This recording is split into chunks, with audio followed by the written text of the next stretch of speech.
All right, let's take off here. So, we are going to cover Solomon and the temple here tonight. We are going to do a touch of a recap here because the last time several of you were here, we had Joseph and his brothers down in Egypt, and there was a whole lot more Israelites that came into play since then. So Joseph and his brothers were fruitful and they multiplied, and a few generations later there were 600,000 Israelite men of fighting age, plus women and children. And that is when the Exodus took place. And the Israelites moved out of Egypt up into the Promised Land. It took 40 years to get there because they got delayed through disobedience. But then they conquered the land, but not all of it, just most of it. And then you go through this period called the Judges, where the people who were left kept leading them astray into serving false gods, and the Israelites would have to repent and choose to worship God alone, and then he would send a deliverer known as a judge to free them from their oppressors. And then eventually they decided, we don't like these judge things, we want a king, and that's why we have Samuel, who's the last judge and the first prophet, and he anoints Saul as the first king over all of Israel. And he starts leading the army into battle, because that's specifically what they wanted a king for. And Saul gets replaced by David, who is the king, and he's the father of Solomon.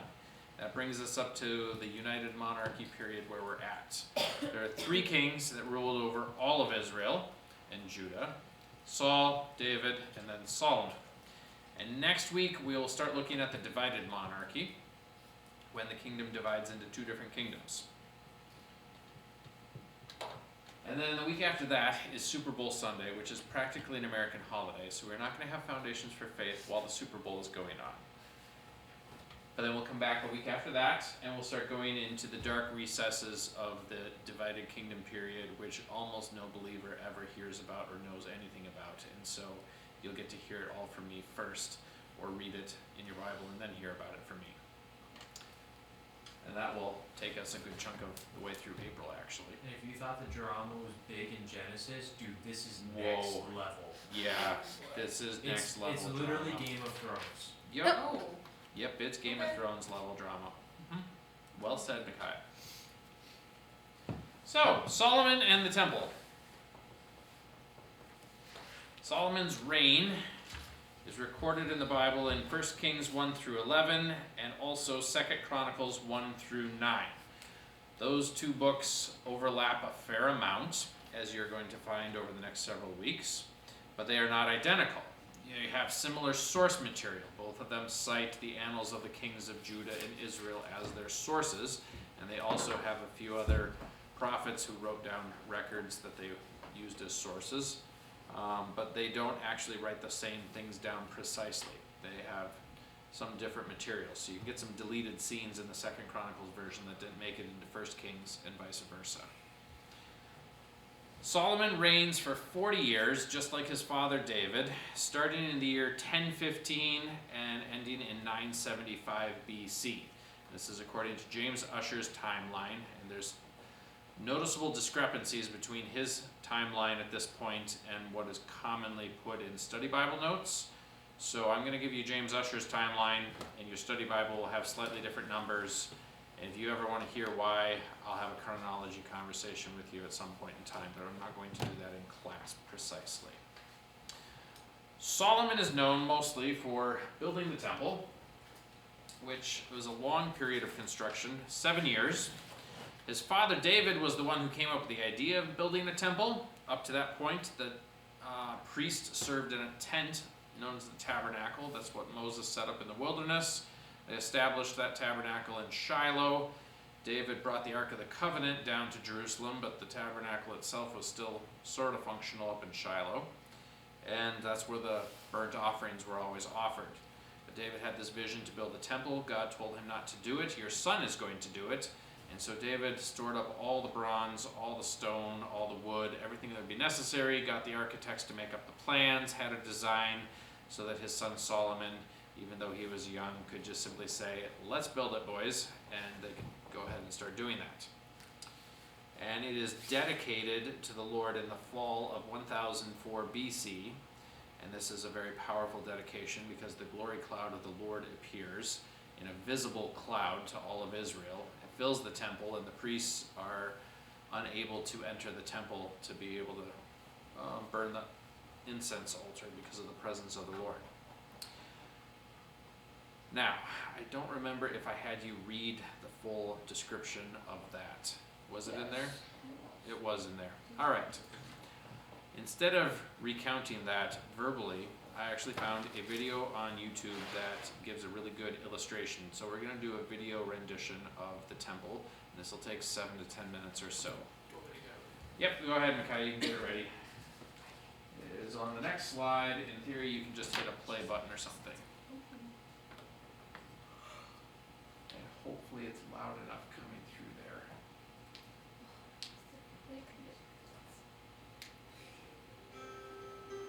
Yep.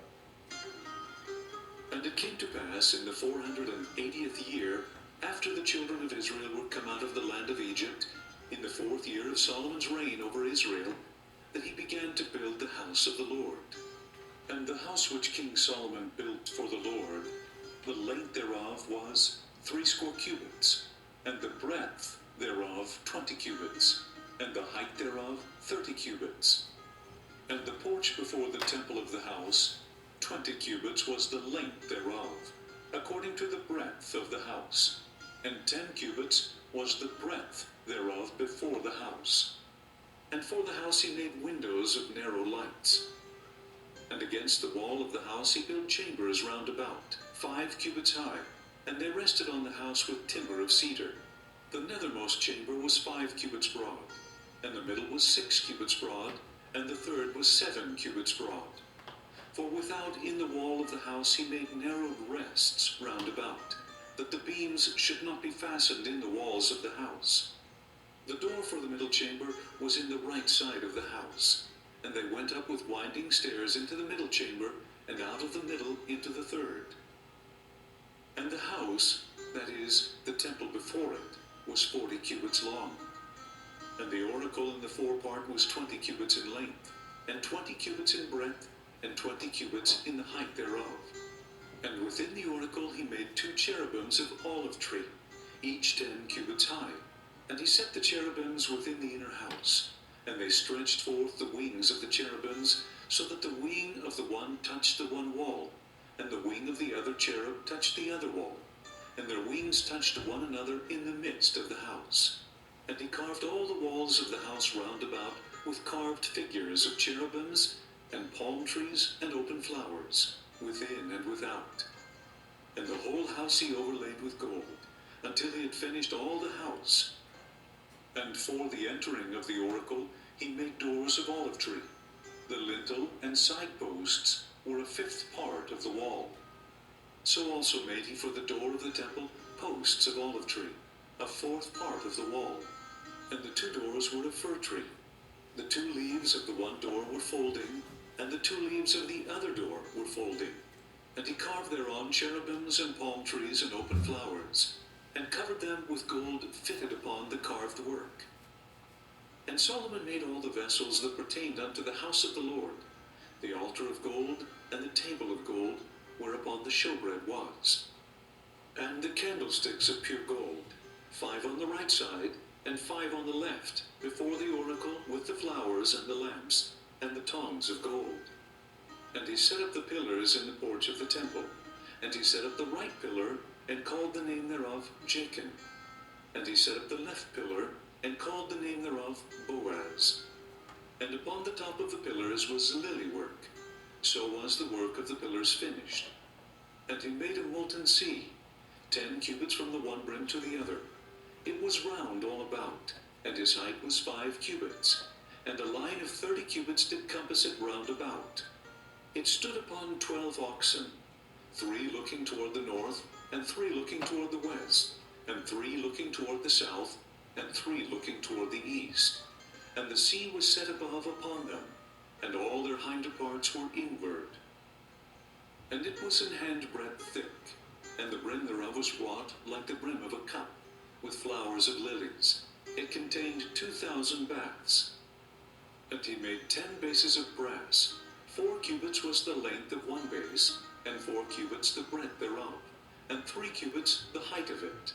And on the borders that were between the ledges were lions, oxen, and cherubims. And every base had 4 brazen wheels, and the work of the wheels was like the work of a chariot wheel. Then made he 10 lavers of brass. One laver contained 40 baths, and upon every one of the 10 bases 1 laver. And he put 5 bases on the right side of the house, and 5 on the left side of the house. And he set the sea on the right side of the house eastward, over against the south. So was ended all the work that King Solomon made for the house of the Lord.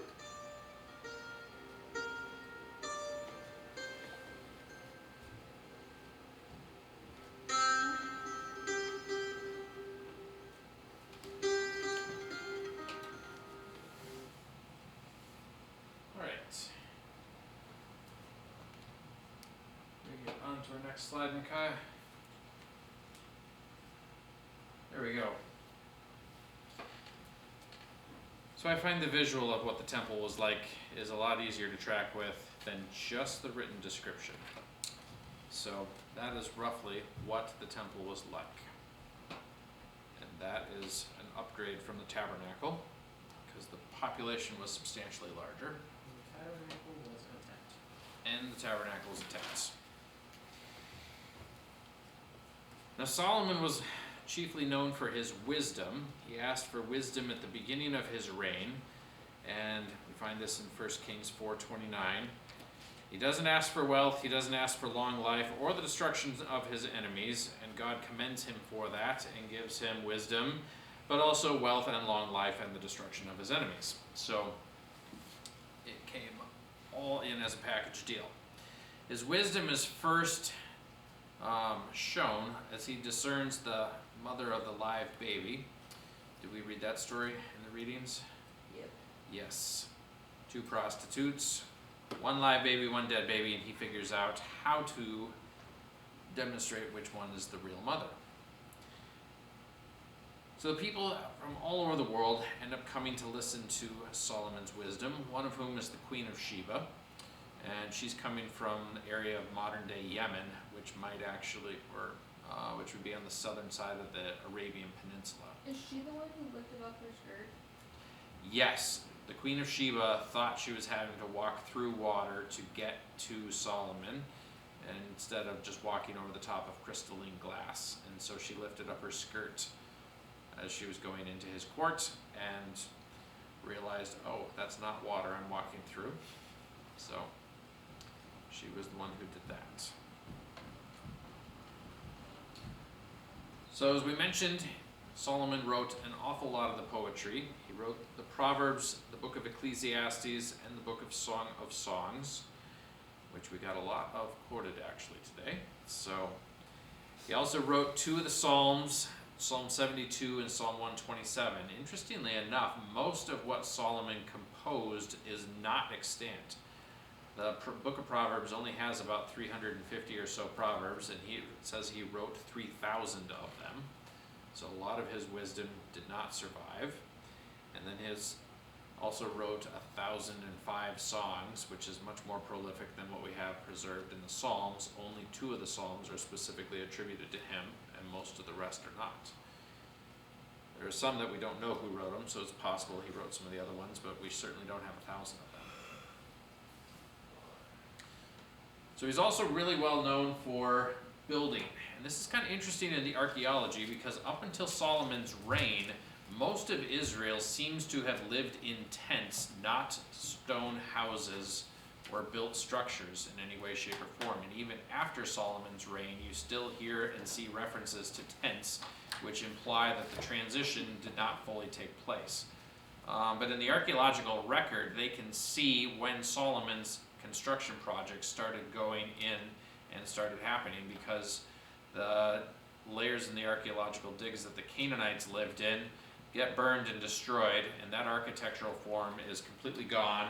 But then somebody's living in the area that's not building anything for several hundred years, and then all of a sudden you have a stolid Iron Age kingdom coming in, and it comes with a lot of stone buildings as well.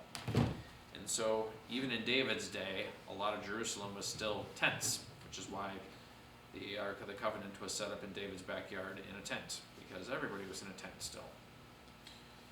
But anyway, Solomon starts building stuff.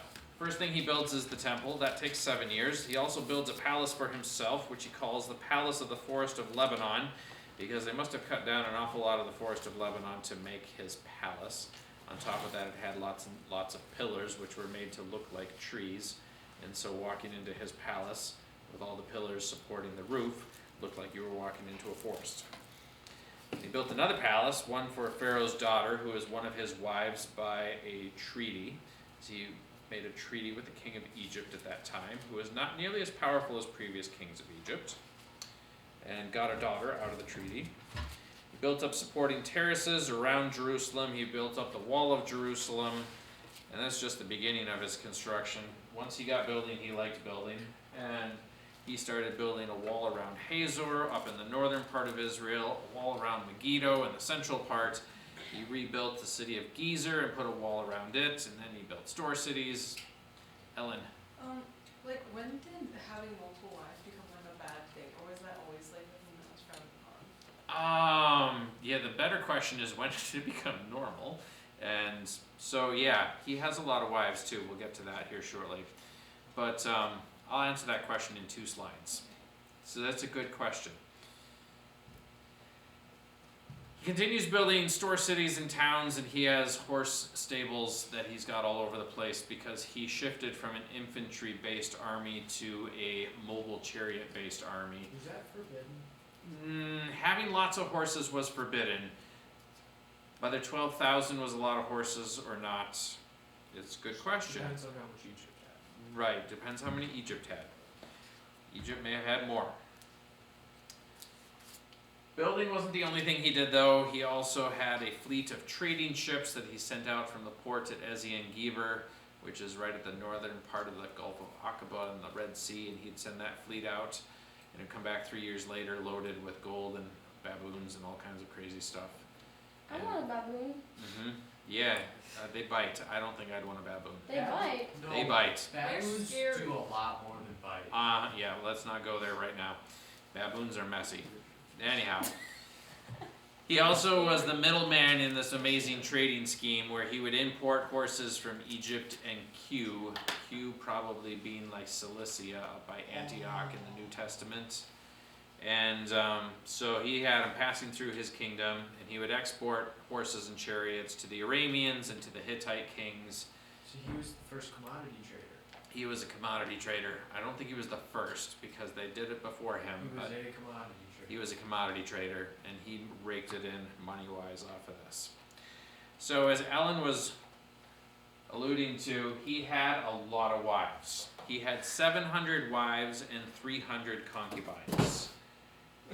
Yes. You've That's got to be joshing. I am not joshing. I That's don't what it even said. know 700. This dude had 700 Guys, women time that You he. gotta remember, he was the richest king in the area. Right. But 700. How do you have Yeah. time to like marry 700 people? You just, Let's not get into the details. Did he of even that, like? so. Did he even like speak with these people? guys, Not often, no. This is like 50 Well, like, years. did he like meet all of them? At least once. Oh, He had to marry them all. that's actually crazy. That's No, it is seriously crazy.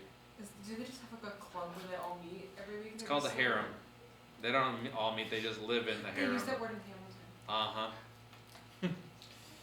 So, I'm just saying, if you really. as Ellen was asking and inquiring about, when did this whole multiple wives thing become a thing? It is recorded in the pre-flood world once. Lamech had 2 wives, Adah and Zillah. And so we know that, what do they call that? Polygamy was a pre-flood thing. God didn't create Adam with multiple wives, he created Adam with one wife. And in the New Testament, for sure, we see that one wife is a good idea. And if you read the book of Genesis, you realize one wife is a good thing.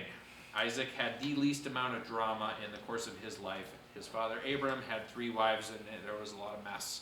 And his son Jacob had 4 wives, and that was drama to no end. So, yeah, so one wife is a good thing, but it ended up becoming a really common thing for men to have more than one wife. It was usually a status symbol, because you had to be able to supply that many women with food, and then all their children that they bear by you with food as well. In bride pay. And yeah, bride price, because you have to pay dowries and such. So when David became king, he started collecting wives and had quite a few. And his son Solomon took it to a whole new level and a new order of magnitude beyond him. Now, one of the things that was really common culturally in those days is that you would make alliances with neighboring kingdoms by exchanging women as wives. And so that's one of the reasons why Solomon collected so many, is because if you have a trading relationship and you're on peaceful terms with a neighboring kingdom, one of the ways that they would enforce that is essentially exchanging wives or hostages. Like, I'm going to send you my daughter, and you're not going to attack me, and I won't attack you, because if I attack you, then you probably don't like my daughter anymore, and she might die. So that was part of it. But then you also had a family member who was somewhat familiar with the ruler of neighboring kingdom, whether it was a daughter or a sister of that ruling king.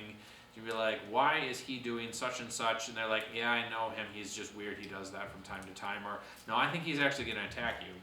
So you had an inside perspective. Kind of like how we have diplomats and ambassadors today. They just sent women as their diplomats and ambassadors, and they would marry them. They're like women are animals. They're not even human beings at this point. 700 wives. Yeah. So they were his downfall. Not a wife like we think of a wife, because you can't have an emotional connection with 1,000 women. Not to the extent that we do. Nope. Like 2, 3, or 4, that's a real big stretch. 1,000, you obviously don't know most of that. And so actually later in the book of Esther, we get to a whole new level, because the king won't even get you if he can't remember your name. So he's got to remember you well enough from the last time you were with the king, so that he calls for you again, and then otherwise you just get forgotten in the harem and you're a wife, but not really. What is a concubine? Second tier wife. So Okay, now there's second tier. There's second tier, guys. There's Yep. something under a wife. concubine rhymes with porcupine. They're not similar though. So a concubine is essentially That's too good, guys. not related. Hi. I'm gonna go back and watch that thing. Yes. On my face. Keep talking. I'm listening. Right. So a concubine is essentially a woman who's set aside for the king's pleasure. Not Okay. married though. Not married. So they're just like a little boy toy. A side piece. Side piece, right. There's all kinds of ways to reference them, but they're not prostitutes because they don't get anybody else. The king has his own private collection of concubines. I don't understand why this dude. He already has 700 wives. Why does he need 300 more? That's a lot. Why would you waste your money on that? Right. I- I was like, you could go buy some gold instead. No, Like, but You see, his trading ships brought in like 666 talents of gold every 3 years. He had budget to blow. And so it said that silver in his was- days, silver was of no value. It was as good as gravel on the street Talk about inflation. because they had a pile of silver in Jerusalem.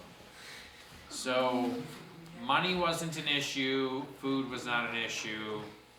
Yeah, he just had a lot. This dude didn't have any issue. I don't understand. okay, He Yeah, didn't have a lot of conflict. He generated his own though. So his wives from all these other different countries worship other gods, and they introduce all these false gods to Solomon, and he starts building temples and altars and starts worshiping these false gods. And so that becomes his downfall. His wives led him astray. So there is a major drawback there. Is he pick Hmm? favorite wife of the week and just picks that one and he's like, I like this one. It might have been wife of the day. It might have been a piece of harem culture. I don't know. It's not recorded in the scriptures. Or he had Which one did he 15 write that song favorites and the about? rest were forgotten.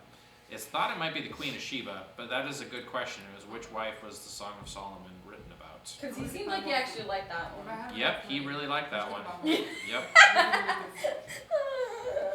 He had So, this- she's referred in the Book of Song of Songs, or Song of Solomon. He writes about that woman that she had dark skin, and the Queen of Sheba may have had dark skin because she was from that neighborhood where the skin tones were darker yet. But Like, could have been somebody else. I mean, he had 1,000 women, so. I would love to own account. Wait, For Indians. what He about may have- Ruth? What about Ruth? That was his great great grandmother. So what do you do? You have kids. What? That's more money, money. Ruth was not his wife. Money- Ruth was dead. He's not thinking in terms of money, he's thinking in Hold terms on. of happiness. Okay, More kids, continue. more happiness, more Continue. wives, more kids. Continue. Continue. I think actually we're gonna pause there. Other than I'm gonna hand out a couple maps. Yes. So. Was there more? I'm just gonna go into Hebrew poetry, but we're gonna have to wait on that for a week. That's over. Alright, so nice color maps here. This actually is from last week. Necessary still? Say what? Recording. Yeah, keep the recording up. So this first map shows the kingdom of Israel during the reign of David. David subdued a lot of his enemies and he fully conquered the land of Israel. It's in the reign of David that they actually possessed the land of Israel as it was given to them. And this map is what Solomon inherited from him. The final wars that David fought actually stretched his power all the way up to the Euphrates River. Wait, So this map shows a regional showing. wait, and- he owned Tyre? That was their territory? So I thought there was a king of Tyre. Paper cut from a map. Oh no, dude, paper cuts are the worst. So these two maps are at completely different scales here.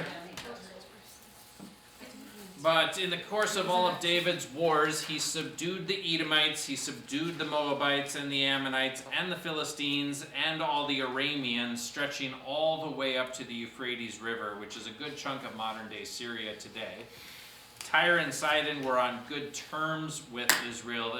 Solomon was trading with them, but they weren't necessarily paying tribute. But anyway, so all these kingdoms, though, were paying tribute into David and Solomon.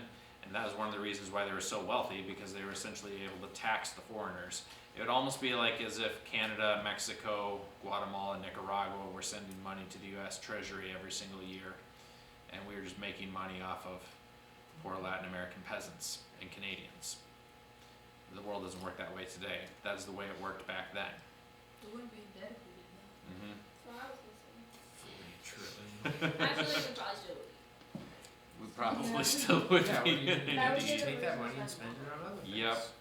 We've locked it. So, If you watch that documentary, just go up every 3 seconds. It's amazing. It goes up every three, it goes All right. up like millions, like every second. Dead? We're not paying it. Oh, yeah. Look up a debt calculator for the U.S. oh man, no, that's scary. That gives me It's like nightmares. Dude, it's like Yeah. there's a Millions mortgage, every there's three more. You literally watch the United States debt increase by the cost of like your house mortgage every second. It's insane. So, Yep. that's All right, and then since we just finished off reading plan number 5, I'm handing out reading plan number 6. Oh, and I scheduled a memory verse and a meditation for Super Bowl Sunday, so we will just punt those all one over. My dad was really upset that the Lions didn't make it to the Super Bowl. Yeah. He was throwing a fit. And then, because he said if they made it to the Super Bowl, he's Wait, gonna did buy the Commanders beat the Eagles or the Eagles? All right, let's go ahead and stop the video, and then we'll look up football results. on my chest.